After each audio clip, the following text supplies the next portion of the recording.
right, this is our last video for our heart series, little mini series that I did for the month of February. It's so hard to believe that February is over tomorrow. This month has really flown by. So anyway, we've been talking about the heart and just different things that you can do to support your heart, different reasons that people are struggling, a lot of lifestyle choices. So this video is going to focus on some lifestyle choices and healthy habits that you can start to support your heart today.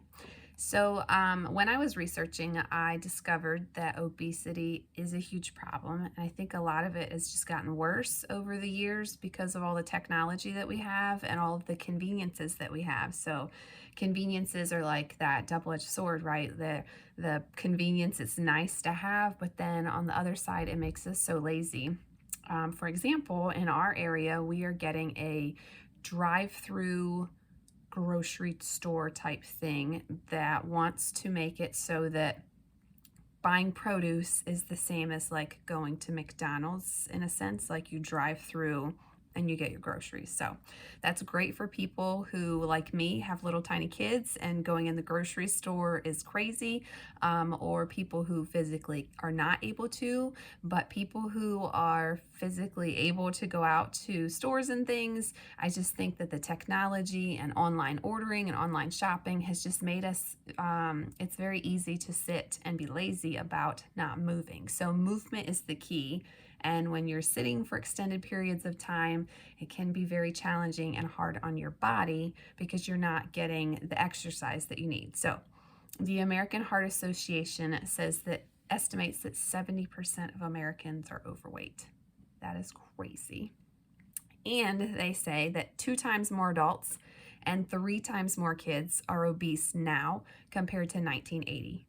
So not that long ago, 40 years, 4 decades or so, 2 times the amount of adults and 3 times the amount of children are obese, which is more than overweight. I don't know exactly how they calculate obesity, but it's an extreme overweight problem. So I'd say that we have an issue, and a lot of it can be resolved by lifestyle choices. So that's the good news.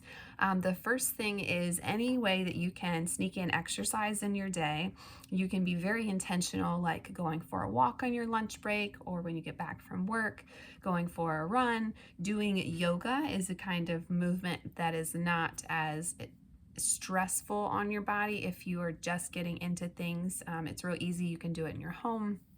Put something on your television or do it on your phone, and you are helping to strengthen and stretch muscles. So it's a nice way to kind of ease into exercise if you're not really the exercise type. You could go for a bike ride. If you have a gym accessible, you could go and lift weights. Swimming is a really good exercise, especially as you get older and your body, that pulling of gravity and all the compact is kind of hard on your body, like running and jogging and stuff when you're older. So when you are in the pool, the water helps to alleviate a lot of that, and you can do all kinds of exercises in the water. So you could do water aerobics, or you could just swim laps. It's great exercise. So it's a little chilly right now to be out in a pool, but there are lots of places like the Y that have indoor swimming pools. You just want to make sure you take care of yourself after you get in all that chlorinated water. And the last one that's probably the most fun is to dance. Any movement really is great for your body. And if you can get your heart pumping a little bit faster and get some sweat going, then you know that you are improving your body in some way. You should be trying to do that at least 3 times a week.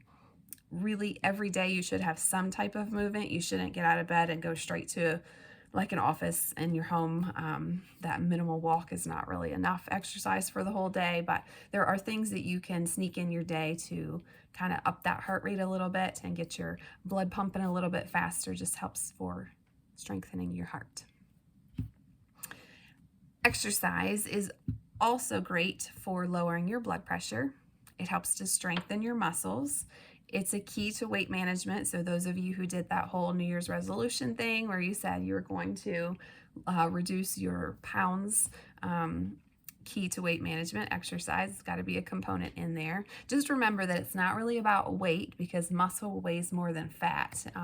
You're really looking at your body mass index. So just be healthy about that.